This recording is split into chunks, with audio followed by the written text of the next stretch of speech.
The pattern started when I was 12. My brother Marcus got a MacBook Pro for his birthday. I got a used Dell laptop from Goodwill. You wouldn't understand what to do with a real computer anyway, Dad had said, ruffling Marcus's hair while barely glancing at me. 20 years later, that pattern was still playing out. I sat in the corner of Dad's living room during his 60th birthday party, my fingers moving across my laptop keyboard. The familiar hum of productivity surrounded me while my family celebrated without me. They'd long ago stopped asking what I was working on. "Sarah's still on that computer," Aunt Linda whispered to Mom loud enough for me to hear. "At 32 you'd think she'd have figured life out by now." Mom sighed. "I've tried talking to her. She insists this internet company thing is going somewhere."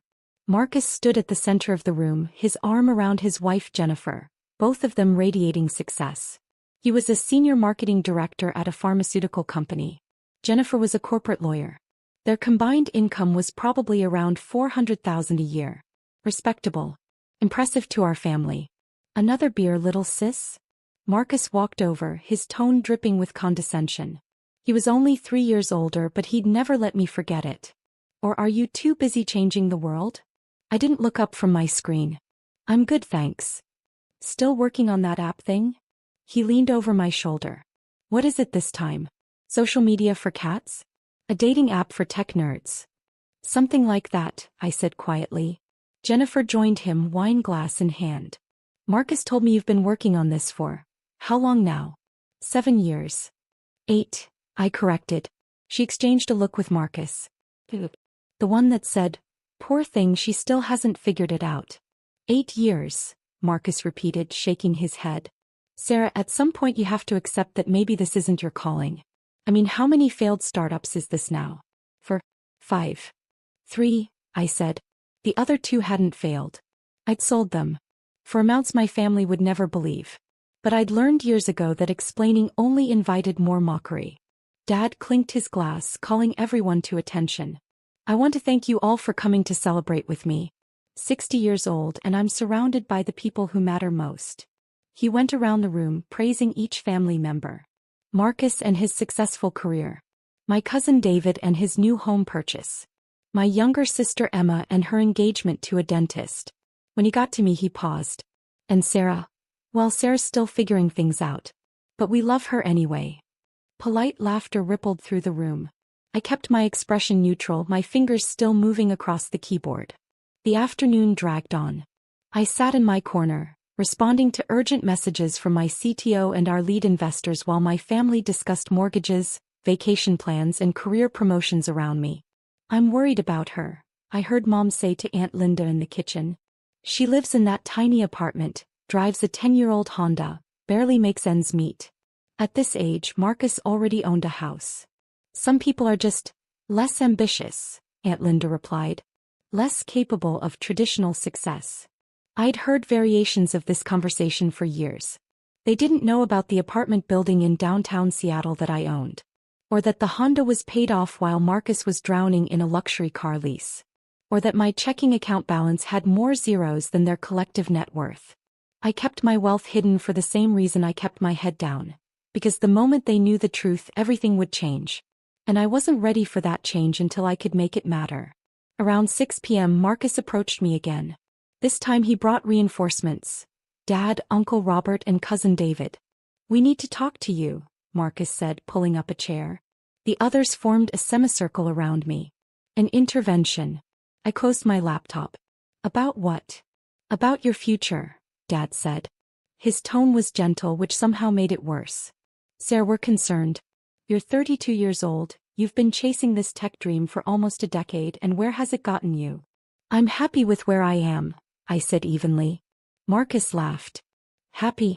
Sure, you're broke. You live in a studio apartment in a bad neighborhood. You drive a car that's older than some of our kids. You're not even dating anyone because you spend every waking moment on these projects that never pan out." "My projects are doing fine." "Fine." Uncle Robert leaned forward. "Sarah, I looked up your company. Neuralflow, right? Your website looks like it was made in 2005. You have, 12 employees? That's not a company, that's a hobby." I stayed silent. Our actual website was completely different, hidden behind enterprise security. The public-facing page was deliberately minimal. Our 12 employees were actually 247 of the best engineers in the industry. We got you an interview, Dad said, sliding a business card across the table. It's with Robert's company. Entry-level position in their IT department. $35,000 a year to start, but it's stable. It's real. I looked at the card. Didn't touch it. It's time to grow up, Marcus said. Stop pretending you're going to be the next Steve Jobs. Most startups fail, Sarah. 90% of them. You've been lucky to make it this long, but the dream is over. I appreciate the concern, I said carefully. But I'm not interested in the position. Of course you're not, Marcus snapped. Because you're delusional. You actually think this garage startup of yours is going somewhere. It is somewhere. Where? He challenged. Show me. Prove it. Show me one shred of evidence that Neuralflow is anything more than another failed Silicon Valley fantasy. I could have shown him. I had the documents on my laptop. The term sheets from our Series C funding round. The partnership agreements with Fortune 500 companies. The patent approvals for our AI architecture that was about to revolutionize natural language processing. Instead I said, I can't. Not yet. The room erupted in laughter. Not yet, Marcus mimicked. Sarah, there is no yet. There's just you wasting your life on a fantasy while the rest of us live in the real world. Jennifer stepped forward, her lawyer voice activated. Sarah, I'm going to be very direct with you. I've seen dozens of failed entrepreneurs come through our firm's bankruptcy proceedings. They all had the same story. Just one more year, just one more investor, just wait until you see what happens next. And then they lose everything. I'm not going to lose everything. You already have. Marcus threw his hands up. You've lost 8 years you could have spent building a real career. You've lost relationships because you're married to your work. You've lost the respect of this family because you refuse to accept reality. Dad put his hand on my shoulder. It was meant to be comforting. It felt patronizing. Sweetheart, he said softly. We love you. We want what's best for you. And what's best is for you to let this dream go and join the real world. Take the job. Get a steady paycheck. Start building actual stability. I looked around at their faces. Every single one of them was so certain. So convinced that they understood my situation better than I did. I understand your concern, I said. But I'm going to keep working on Neuralflow. Marcus slammed his hand on the coffee table. For how long? How many more years are you going to waste? How much longer until you admit you failed?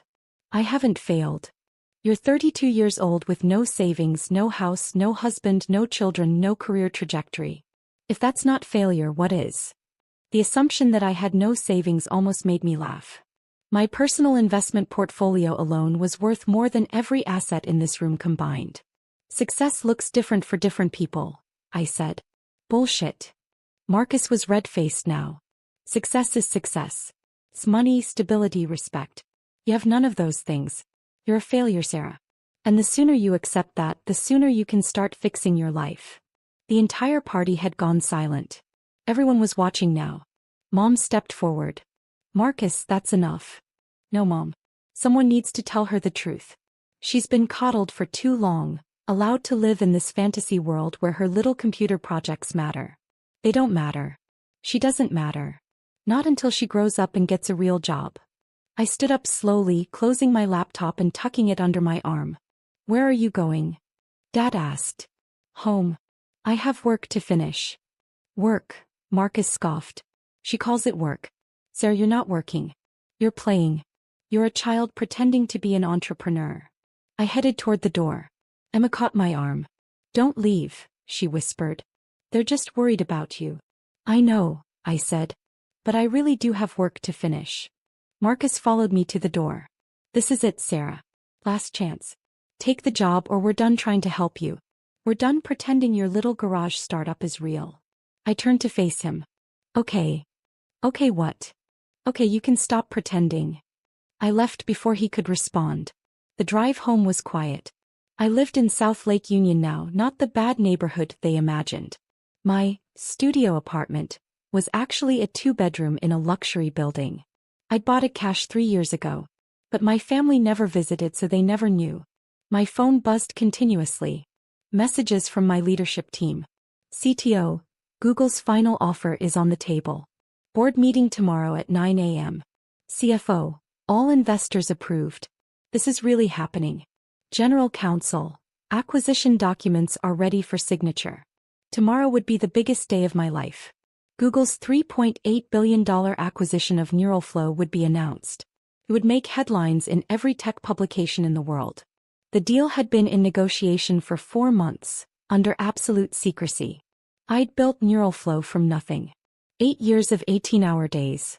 8 years of living below my means while pouring everything into the company. 8 years of being dismissed, mocked, and pitted by my family who couldn't see what was right in front of them. The irony was that I could have proven them wrong at any time. I could have shown them my bank statements, my equity portfolio, my ownership stake in one of the most promising AI companies in the world. But I'd waited. Because I wanted the revelation to be undeniable. Public. Irrefutable. Tomorrow it would be. I spent the evening preparing.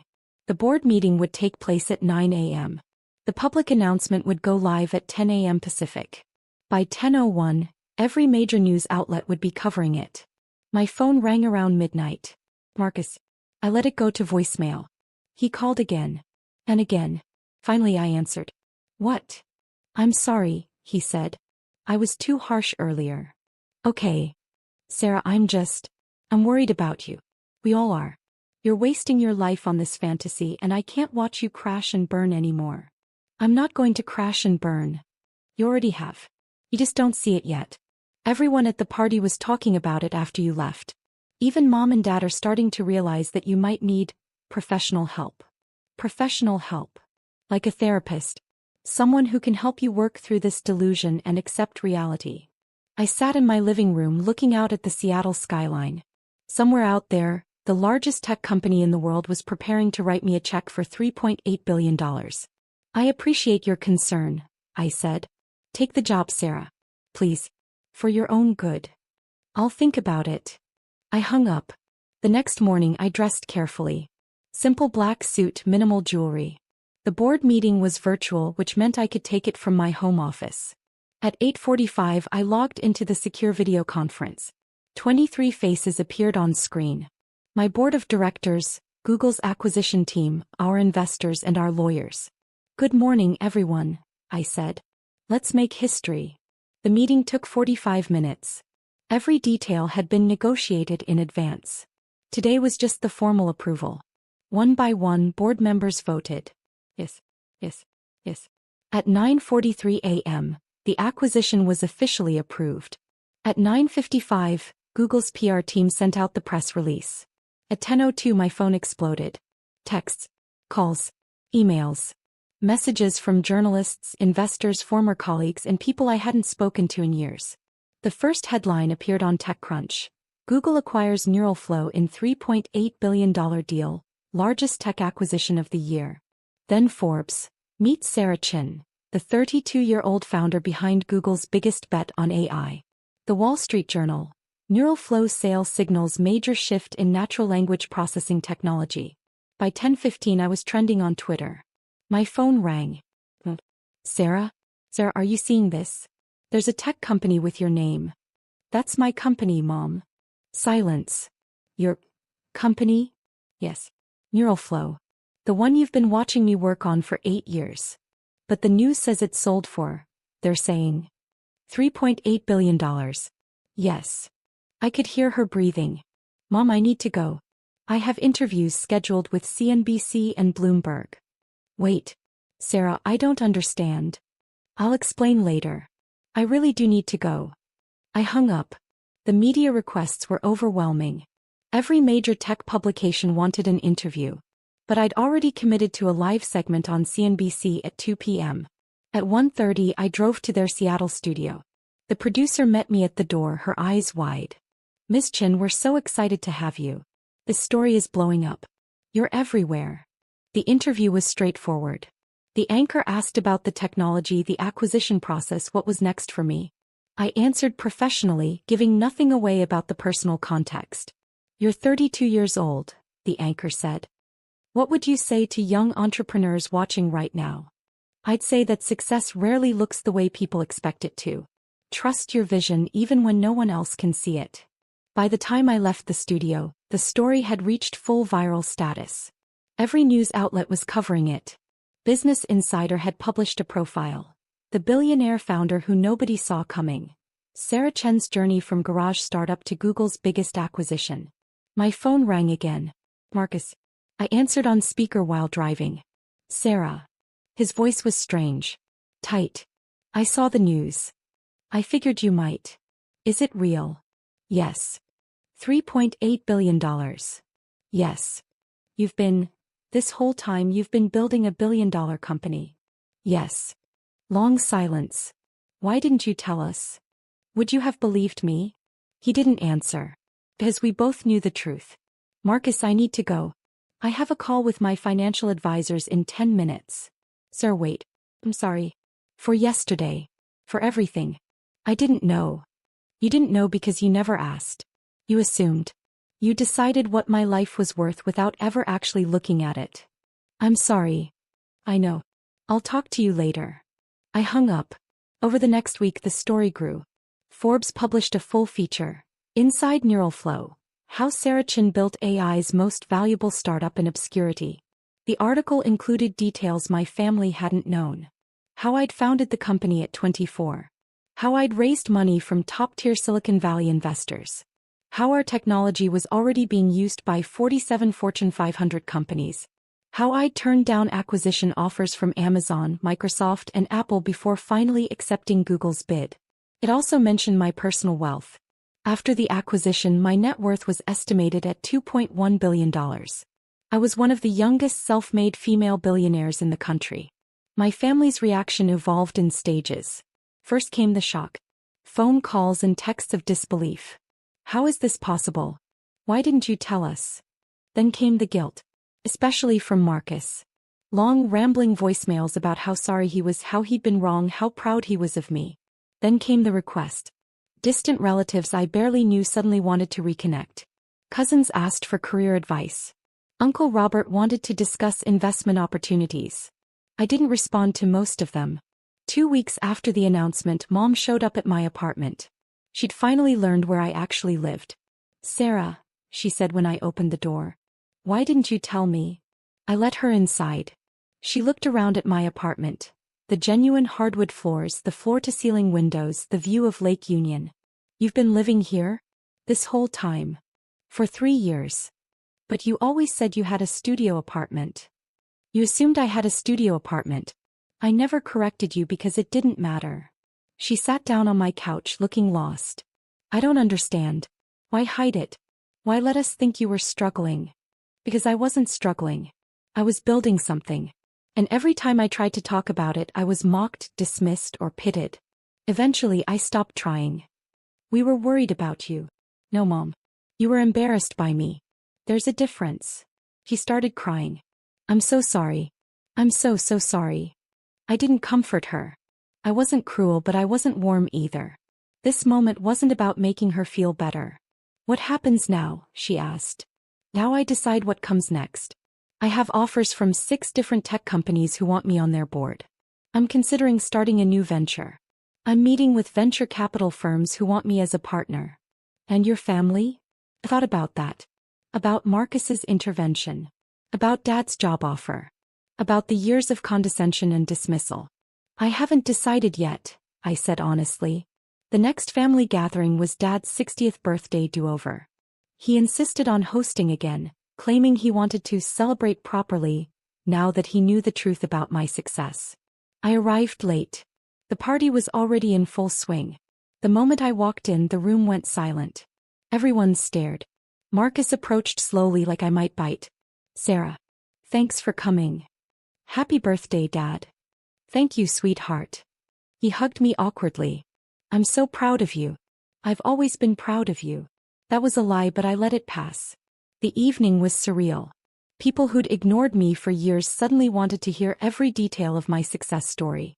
Relatives who'd dismissed my work now claimed they'd always known I'd do something big. Uncle Robert cornered me by the drinks. Sarah, I've been thinking. My company is looking to expand our tech infrastructure. Maybe Neuralflow's technology could. Neuralflow is Google's now, I interrupted. I don't control it anymore. Right. But surely you could put in a good word. No. His face fell. No. No.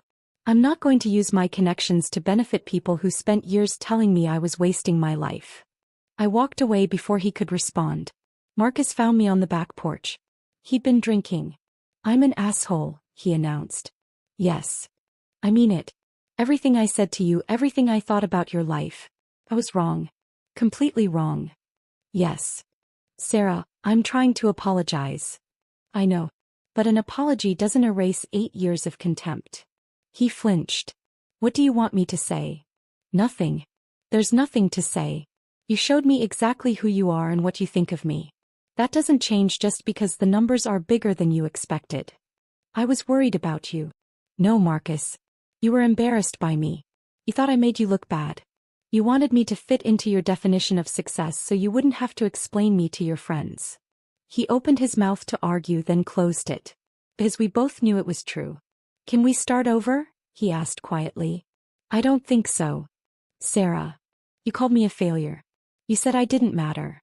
You organized an intervention to force me into an entry-level IT job because you were so certain that you understood my life better than I did. You don't get to take that back just because you were wrong about the numbers. I left him on the porch. Inside, Emma pulled me aside.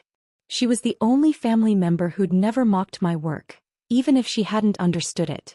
Are you okay? She asked. I'm fine. No, really. I know this is weird. Everyone treating you differently now. It is weird.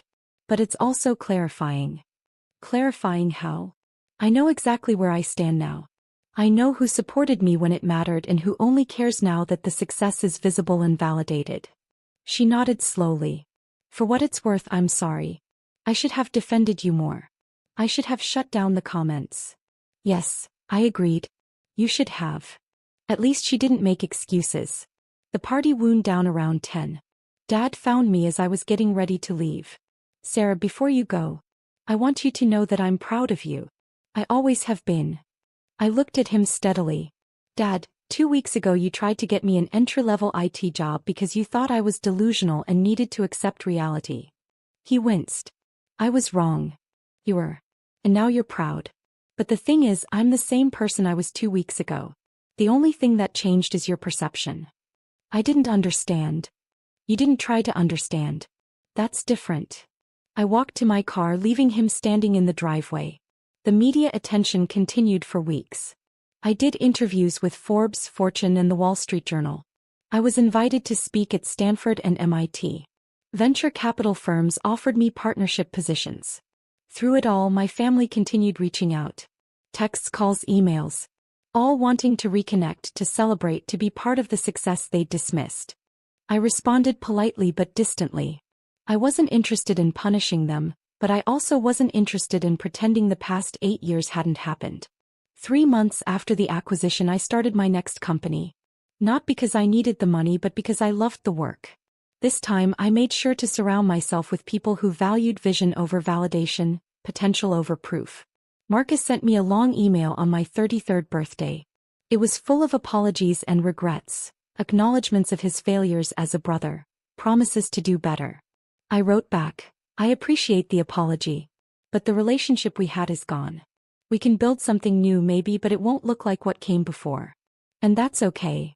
He responded, I understand. I'm sorry it took losing you for me to see what I'd lost. My parents tried harder. They wanted to meet for dinner, to visit my new office, to be part of my life. I agreed to occasional meetings, but I kept boundaries firm. They'd made it clear what they thought of me when they believed I had nothing.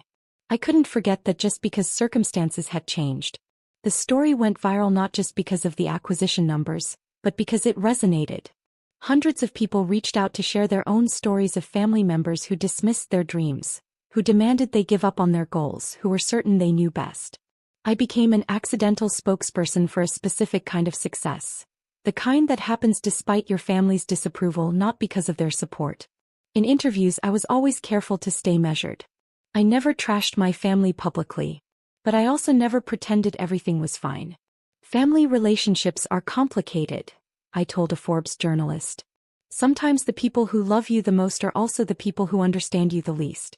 Learning to trust your own vision, even when everyone around you thinks you're wrong, is one of the hardest and most important skills you can develop. The article ran with the headline, Sarah Chin on building a billion-dollar company while her family begged her to get a real job. A year after the acquisition, I ran into Marcus at a coffee shop. He was with his daughter, my niece Sophia. She was 10 years old now and I barely knew her. Aunt Sarah. She ran up and hugged me. I saw you on TV. Daddy says you're super smart and built a computer company. Something like that, I said. Marcus approached more slowly. Sarah. Good to see you. You too. An awkward pause. Sophia's school is doing a career day, he said. She wanted to know if you'd be willing to come talk to her class? I looked at my niece's excited face. I'd like that, I said. It was a small bridge. But it was something. Because the truth was I'd succeeded. The company was sold. The validation was complete. The numbers were undeniable. My family had been wrong about everything. But that success tasted hollow when eaten alone. And while I couldn't forgive the past or pretend it hadn't happened, maybe I could build something new. Something honest. Something that didn't require me to be less than I was just to make other people comfortable. Email me the details, I told Marcus. I'll check my schedule. The smile on Sophia's face made it worth it. 3 years after the acquisition, NeuralFlow's technology had been integrated into Google's core products, reaching billions of users worldwide. I'd started 2 more companies, both valued in the hundreds of millions. I sat on 5 corporate boards and mentored dozens of young entrepreneurs. My relationship with my family remained complicated. We had dinners occasionally. We attended family events. But there was a distance that hadn't existed before, or maybe it had always been there and I just stopped pretending it wasn't. Marcus and I rebuilt something like a relationship, though it would never be what siblings should have. He'd apologized countless times and I'd accepted each apology. But we both knew that some things once broken don't mend completely. My parents tried. They really did. But there were still moments when I could see them struggling with the reality of who I'd become versus who they'd assumed I was. The moral of the story, if there is one, isn't that I proved my family wrong. It's that I proved myself right. And that mattered more than any external validation ever could.